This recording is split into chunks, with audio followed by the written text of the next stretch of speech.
mostrando pra vocês. Esse foi graças a vocês no próximo vídeo.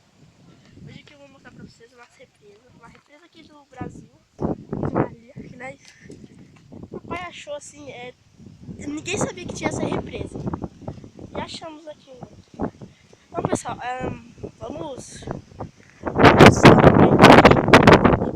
a represa pra vocês, tá?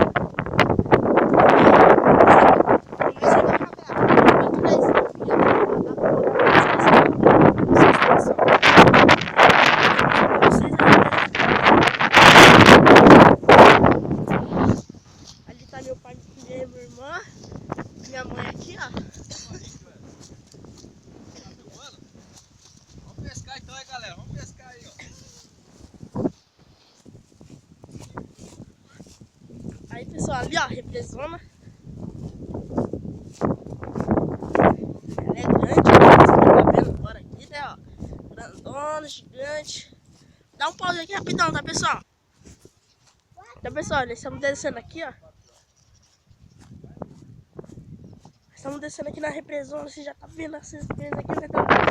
Aí a represona, gente. Olha que bonita essa represa. Ela é um pouquinho pequena e ela é grande.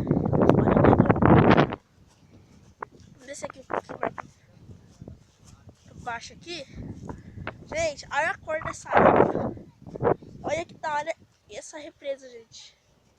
Olha isso. E aí, pai, você acha que tem uns peixes aqui?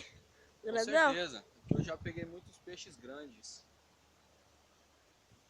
É. Da hora, hein, pessoal?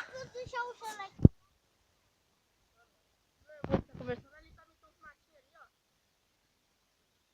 Represando aqui. Os matinhos. Meu pai tá gravando também, né, pessoal? Todo mundo tá gravando aqui, né? Aí peguei o peixe. Peguei. Ó, pessoal, um banquinho aqui já pra sentar aqui, ó. Chegar aqui, ó, sentar aqui o banquinho aqui, ó. Fazer uma fogueirinha. Pegar uns peixão grandes. É isso, pessoal. Se tem gostado, dá um like aí. É nóis. Tchau. Fui!